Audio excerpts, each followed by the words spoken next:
Kakangku Ndorowati. Ya jagat pangestu ngara. Biyo. Mbok ya nek nyuwara ki rada alon sithik ngono lho Kudara. Nganti marai sumrepet Sang Hyang Surya ingkang gumlewang.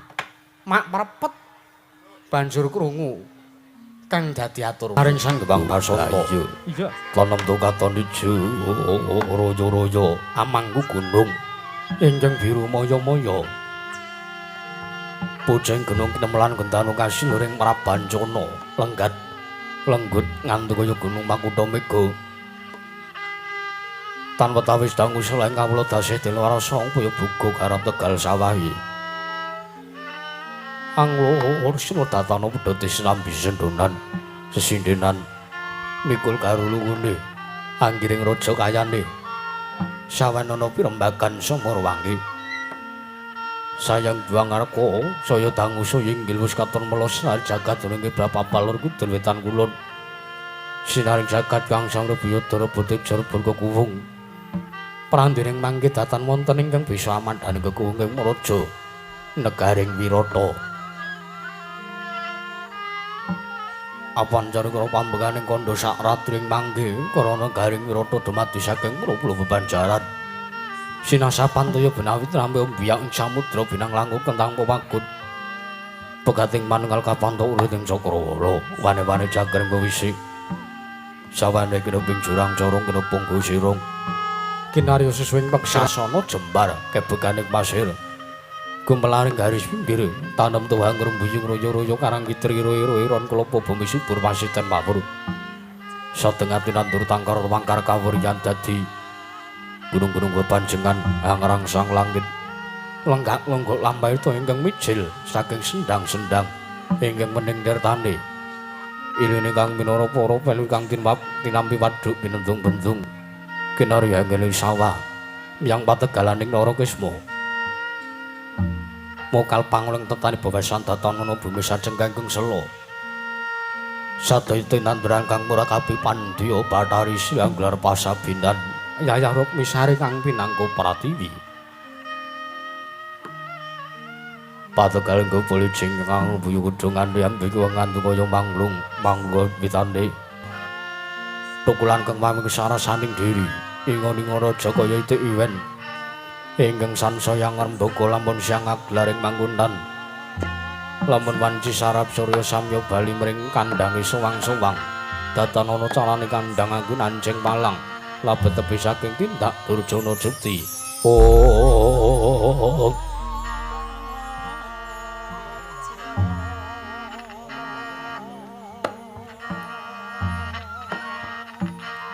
Wanaka ngimbanging guna kanggung Harinaksa Merel Lestari ron tumurun trah tumrah.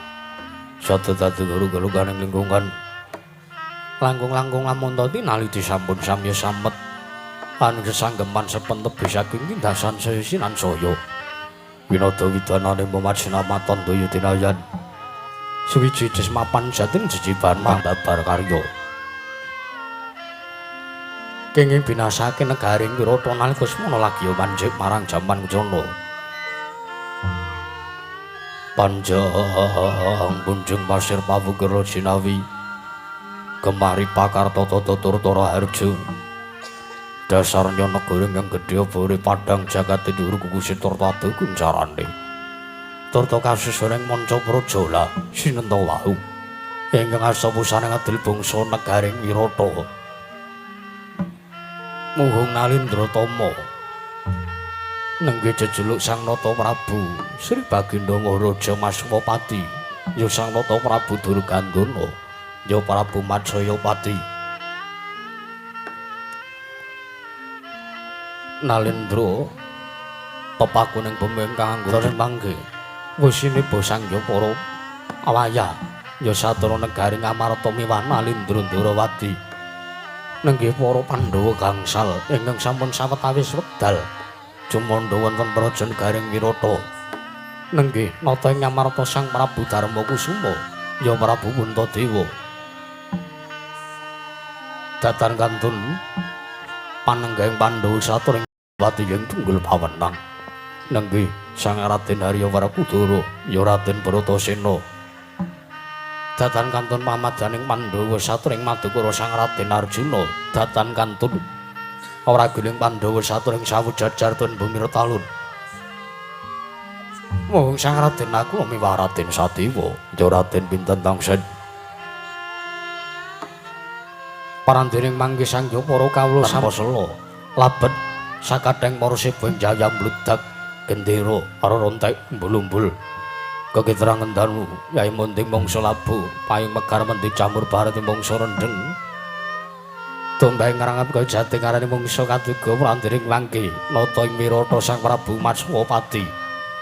Arsandang dhumateng konduripun nata ing Dwaraka angge nyapurna tetapa wonten ing bali makambang temah kawedharing lisan.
Siang tampan korong among cipta kulon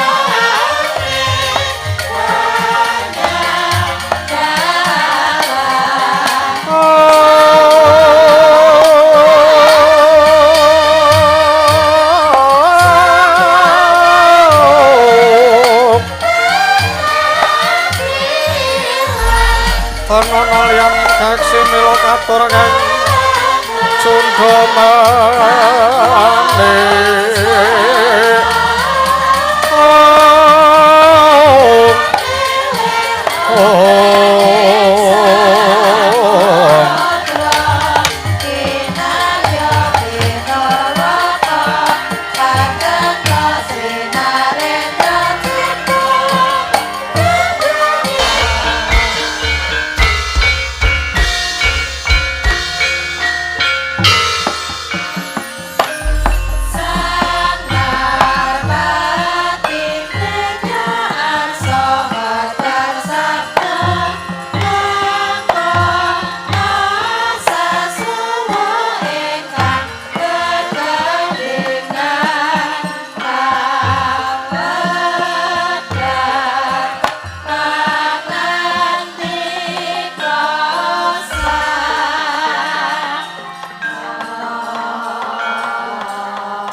Suritinon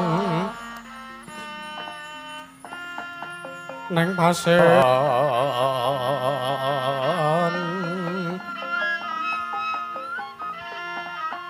pun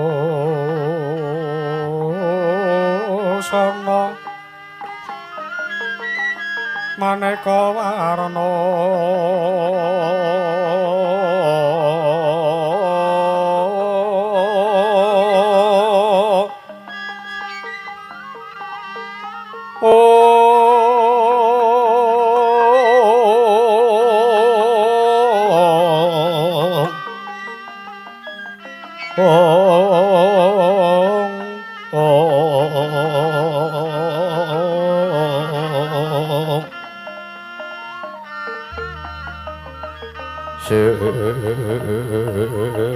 Pak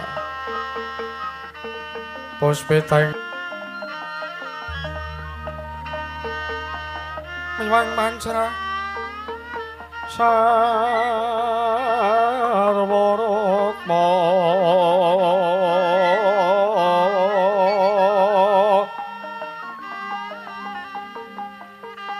arangkeng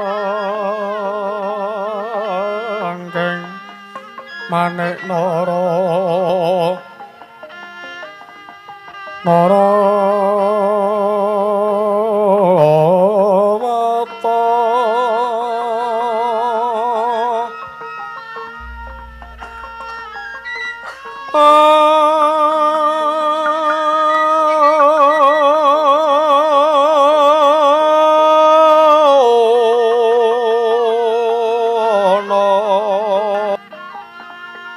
Obro prabanya kang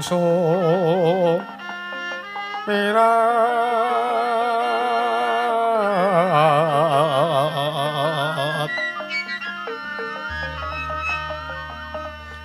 kenyaring tejo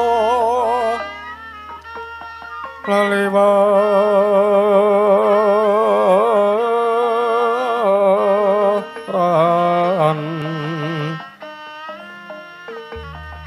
ler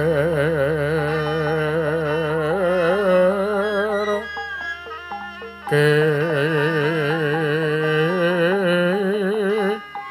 laci siring dadet om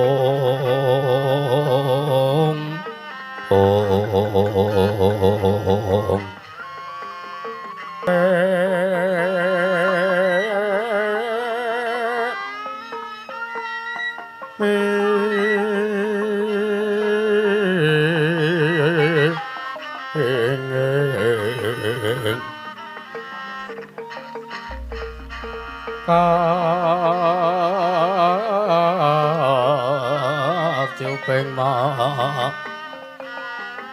Paruto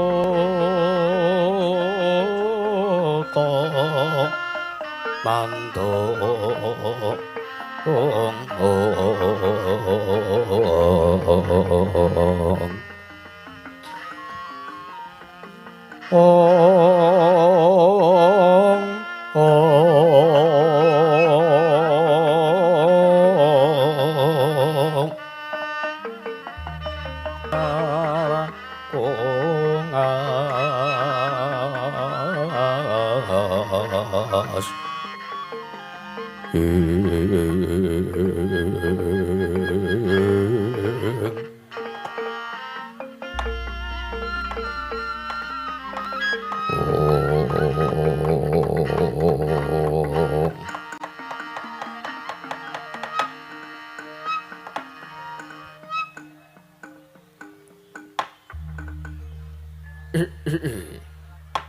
Niwang Agung mugia tansah ngayomi marang praja negara ing wirata saisine ya jagat pangestunggara wayahu Bathara jagat wahalatala ora mengko dhisik putu Prabu Darmakusuma putu Prabu ana praja negara wirata nalika semana ngrala kejaba wigati mung ngenteni wungune kaki Prabu Ndarawati anggone tetapa brata ning bale Makambang. Walatala. Putu Prabu Puntadewa.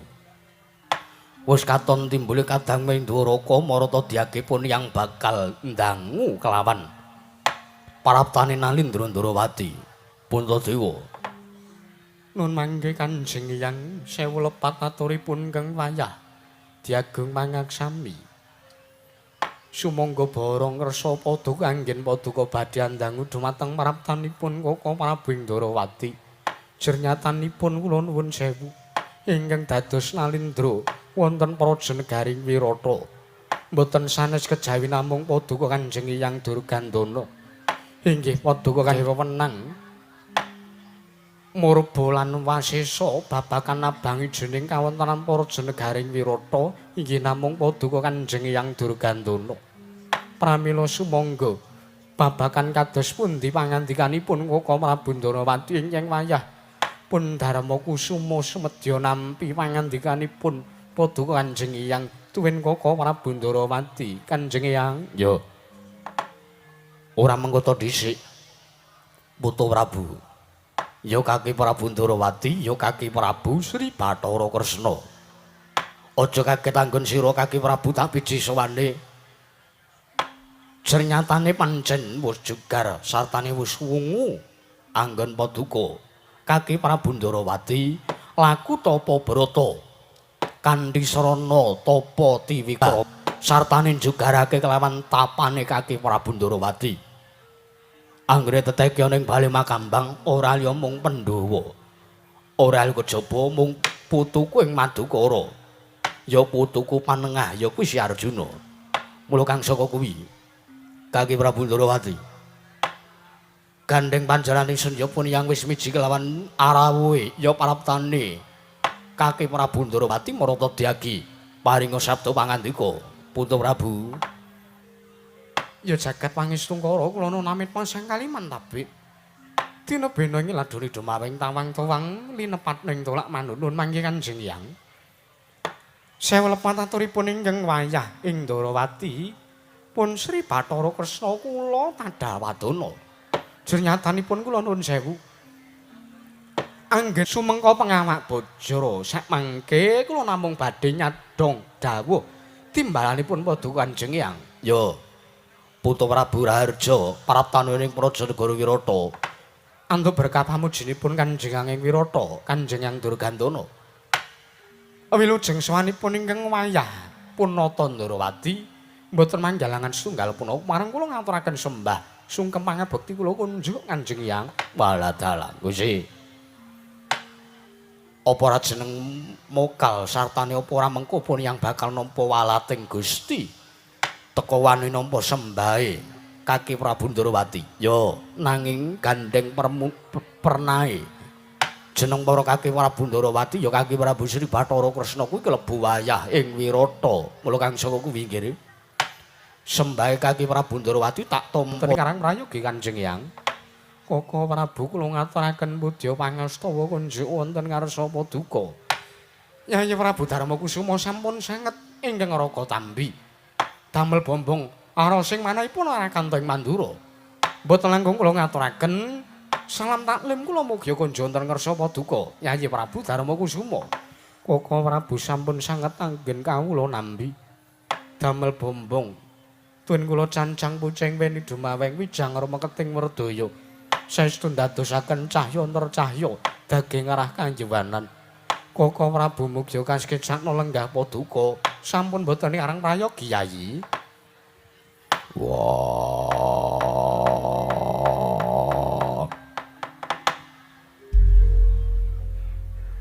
Jlitheng Kresna kakangku.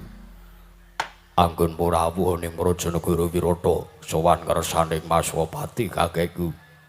Ora kudu ngaturke sembahku katura Jlitheng kakangku Ndarawati. Ya jagat pangestungkara. Biyuh-biyuh. Mbok ya nek nyuwara ki rada alon sithik ngono lho Kudara. Nganti marai sumrepet Sang Hyang Surya ingkang gumlewang. Mak prepet banjur krungu kang dadi aturmu. Lho, lah iya. Iya. Sembahku Tampanana Kresna kakangku. Tak tampa pangestunipun Kakang Ndarawati wae Tampanana Werkudara. Tak gegem dadekake jimat ora liwat prayoga nunggun wong adhep Maswapati kakekku Kresna kakangku. Ya Werkudara kaya wis ora orang prayoga Dimas Jadipati. Koko Prabu Nadan kula ngaturaken sembah. Pamadya ya tak tampa pangestuku Tampanana Arjuna sampun sanget anggen kawula pundi. Koko Prabu kula ngaturaken ya kadangipun Kakang Yayi kembar Nakula Sadewa pinten tangsen tak tampa pangestuning pun Kakang bae Tampanana sampun sanget anggen kawula pundi Kaka Prabu? Ya jagat pangestu ngoro. Nggo dhisik kene. Gawe kaget sotaning galih pun yang. Ora kok seneng pun yang ngarep koma wantun sartane pun yang lancang. Dangu kelan apa kang dadi wigatine. Nanging sayektipun yang mung kepengin mangerteni sartane supaya sak mengko yen to jeneng para Kaki Prabu mangsuli kelan apa kang dadi pitakonanipun yang ing Wirata supayane dipidhangetake dening para putu-putu Pandhawa sumrambahe kawula ing Wirata apa dene Wadyabala lan kawula ning Prajanegara Ngamarta.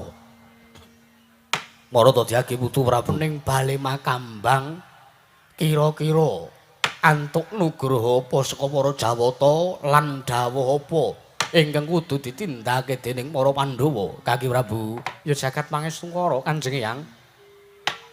Ana dawuhmu apa Kaki Prabu? Menapa sekintenipun anggen kula badhe matur menapa kula dipun paringaken radi nyaket lan majeng anggen kula sowan. Awit supados sak mangke mboten duna dungkam anggen padha Kanjeng Hyang nampi aturipun ingkang wayahing Ndarawati. Yen mangkono monggo Marata Dyagi ndak paringi purba asesa matur Kang Wijang paringa sabda pangandika. Nok-nok ngestaken dawuh Kanjeng Hyang. Anjrenggang puspita rum kasilireng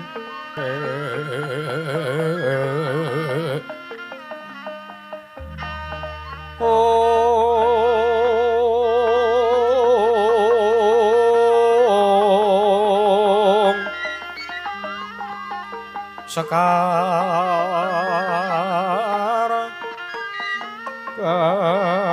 kadong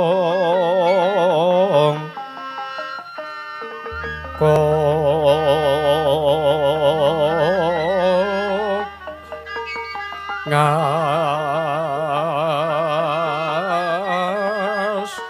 kandana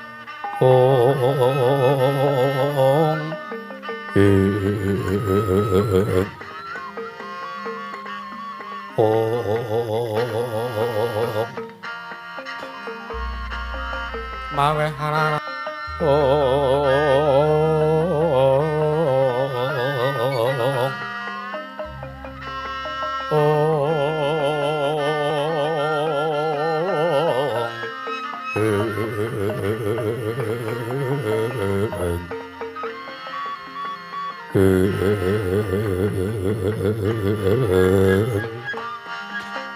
Ya jagat pangestu wayah Bathara jagat mangke Kanjeng Hyang. Mboten ateges ingkang wayahku mawantun matur. Cumalena tuen lancang. Matur wonten ngersa paduka Kanjeng Hyang Durgandana ing Wirata. Nanging sedaya menika kula kinten mboten saged pinambengan menapa ingkang dados kenenteking manahipun ingkang wayahing Ndarawati kapurih kula ngaturaken menapa ingkang dados kasil lan kabul kawusananipun ingkang wayahing Ndarawati paringa dawuh nggih Puntu Prabu. Nun mangke Kanjeng Hyang. Mugi dados ning kawuningan bila anggenipun keng wayah Punata Ndarawati anggen kula lampah talak Barata Tetegi wonten bale Makambang rikala semanten ingkang wayah nampi wujuding kanugrahan saking para Jawata. Wonten kanugrahan ingkang kula tampi mriku tansah kejawi namung wonten wujudipun buku Jitapsara aranipun. Kaki Prabu Ndarawati nampa wujuding kanugrahan ingkang aran buku Jitapsara. Engko dhisik kuwi apa nggih? Mugi dados ning kamuningan Kanjeng Hyang. Jitapsara menika suraosipun menawi dipun pariksani lan dipun surasa isining Jitapsara menika inggih menika wujuding Kidatayuda antawisipun para Pandhawa kalawan Kurawa. Mangkono nggih. Inggih. Nanging mugi dados ning kamuningan ugi anggenipun ingkang wayah Pundarawati sak mangke nampi wujuding kanugrahan saking para Jawata. Wujudipun buku Jitapsara menika kedah kanthi liru pusakanipun ingkang wayahing Ndarawati inggih menika ingkang namipun Sekar Cangkok Wijaya Kusuma. Kanjeng Hyang nalika semanten pusakanipun ingkang wayah pun nata Ndrawati wujudipun Sekar Cangkok Wijaya Kusuma sampun kabanjut dening para Jawata samangke dipun paling liru kanugrahan inggih menika wujuding buku Jitapsara mekaten Kanjeng Hyang. Waladala. Ya jagat pangestu ngoro wayah Ubathara jagat. Yen mangkono muspun yang tampa. Yen to mangkene kahanane cetha kalamunta perang gedhe antarane Pandhawa lan Kurawa. Ya ingkang winastan perang gedhe Bharatayuda ora suwe meneh bakal kelakon. Mesti kemawon mekaten Kanjeng Hyang. Jernyatanipun menapa ingkang sampun kula tampi sasmita saking para Jawata sampun cetha. Ngandhaken bilih para Kurawa lan para Pandhawa sakmangke kedah inggih menika napaki lampan ingkang namipun perang ageng Bharatayuda. Ya nggih. Ya. Banjur dawuh sak banjure pun yang mung karimanut kang dadi panjaluke Putu Prabu, ya Kake Prabu Kresna. Mangke riyen sekintenipun Paduka Kanjeng yang ngeparengaken gandeng menika ugi salah sawijining syarat sarana cara menika Kanjeng Hyang. Pramila samangke ingkang wayah pun nata Ndrawati ingkang wayah pun Kresna kula nyuwun supados ingkang wayah kautus minangka duta ingkang pungkasan ingkang wigatos inggih menika nanjaken dumateng kawontenan wonten ing Praja Negari Ngastina. Tegese piye? Ateges nuwun sewu. Menawi samangke Paduka Kanjeng Hyang Durgandana angutus ingkang wayah pun Kresna minangka duta anggen kula badhe nanjaken wonten Praja Negari Ngastina menawi Yayi Prabu Duryudana cukeng sartanipun adreng ngukuhi negari Ngastina tartentu perang ageng Bharatayuda badhe kasembadan lan badhe kelampah. Nanging sakmangke menawi Yayi Prabu Jaka Pitana Yayi Prabu Duryudana masrahaken negari inggih menika perang ageng Bharatayuda inggih perang gedhe antawisipun Pandhawa lan Kurawa gagar wigar mboten siyos kelampah Kanjeng Hyang. Mangkono nggih. Inggih. Nanging mungkin dados ing kamuningan menawi estu pancen negari Ngastina dikukuhi ateges samangke bakal kelampah inggih menika pun perang ageng Bharatayuda. Nanging mungkin dados ing kamuningan Kanjeng Hyang saderengipun para Pandhawa nglampahi perang ageng Bharatayuda menika kedah ngawontenaken wujuding sesaji aran sesaji tawur. Kudu nganake sesaji ingkang arane sesaji tawur. Inggih. Banjur apa ingkang kudu dadi syarat sarana lumadining sesaji tawur kuwi mau nggih. Sartane apa ingkang kudu ditindakake kelawan para Pandhawa? Pala kependhem, pala kesimpar, pala gumantung lan sak panunggalanipun menika mboten. Nanging nuwun sewu. Sesaji tawur menika wujuding bekakak ing menungsa ingkang sakmangke keduga badhe dipun masrahaken supados sakmangke dipun tedha, dipun pangan dening bangsaning Bajul Barat. Nanging ewa semanten titah ingkang keduga dados bekakak wujuding sesaji tawur menika boten dipun keparengaken titah utawi kawula alit ingkang anggenipun purun sartanipun kestu sakbiyantu marang para Pandhawa nglampahi sesaji tawur menika boten kepareng inggih menika nggadahi ros ingkang kepeksa teges kawula menika kedah nggadahi araos lila legawa lair lan batos nyorohaken gesangipun kinarya kamuktenan kamanenganing wayane sak mengko ngupadi wujuding saji tawur.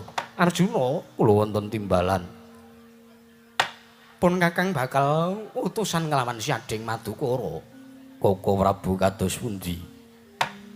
Si Adirak ya mesti wae kemutan sartane ngelingi lelabuhan sartane lakon ingkang nalika semana Yayi Arjuna apa dene Yayi Wrakudara wis nglabuhi kelawan swijining titah ana ing negara Ngekacakra nalika semana ingkang sepisan Yayi Janaka sakbiyantu ya kuwi nentremke marang uripe ingkang aran Resi Janadi ingkang sepisan ping pindho Yayi Arjuna nentremke sartane nyelametake kelawan ingkang aran Wijrapa banjur Sagotra uga Yayi Arjuna ingkang nulungi sartane nglabuhi marang uripe duk nalika dipun paduka Kanjeng Koko Prabu kados pundi Arjuna pun ngakang dawuh lawan Si Adi supaya Si Adi ngupadi telu menungsa kuwi mau ingkang ora ana liya wigati kejaba mung Yayi Arjuna supaya nagih janjine ingkang sepisan Resi Janadi Wijrapa dene Sagutra. Merga nalika semana Wijrapa Sagutra apa dene Resi Janadi wis lila legawa lair lan batin kepengin sakbiyantu marang bot repote para Pandhawa nalikane bakal tumapak perang gedhe Bratayuda. Mekaten Koko Prabu. Iya. Nek ngaten mboten wonten atur sanesipun kejawi ingkang araying Madukara. Namung ngestaken dawuh Paduka Kanjeng Koko Prabu Ndrawati. Bagus Arjuna iya. Lah, kusik nggih. Putra Prabu aku tak matur ana ngersaning Kaki Prabu Ndrawati. Mung bakal matur. Sumedhut rasane Poneyang. Gandeng tinemune Poneyang iki wong tuwa, Poneyang iki tinemu werda, Poneyang iki tinemu pepundhene para Pandhawa. Aku njaluk ya nggih. Supaya sak mengko negara Ngamarta aja ngasih dienggo jak-jakan wong Astina. Liripun aja ngasih negara Ngendraprasta kinarya ajanging pabaratan. Mangkaten Kanjeng Yang. Yo. Lajeng kersanipun yang Maswamati kados pundi? Tak lilani nggih. Negara Wirata sak utuhe, sak mengko supayane dadi ajanging pabaratan yen to pancen perang gedhe Bratayuda iki mengko kasembadan nggih. Sikra-sikra yen Parmana kanca sikra ngrakit nawang sesangga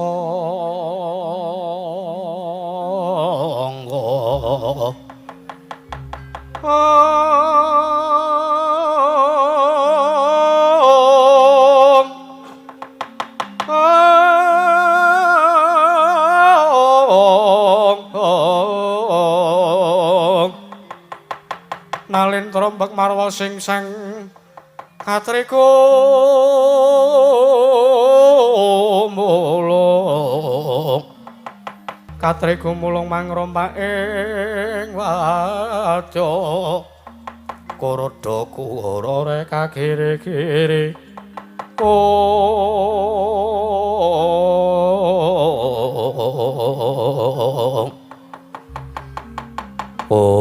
yang ngestaken dawuh Paduka Kanjeng Yang Maswamati. Yo. Menawi mekaten ingkang dados sabda pangandikanipun Kanjeng Yang Durgandana. Sampun cetha bilih sak mangke ingkang wayah pun Ndrawati inggih ingkang wayah pun Kresna. Kula kautus minangka duta ngemutaken sepisan malih inggih wekdal ingkang pungkasan dumateng pun Yayi Prabu Jaka Witana. Yo, tak lilani nggih. Tumili sak mengko ora kok jeneng ilangi rasa pakurmatanipun yang ana ngersane Kaki Prabu Ndrawati marata diake tak jaluk Kaki Prabu Kresna budhal dina sak mengko iki.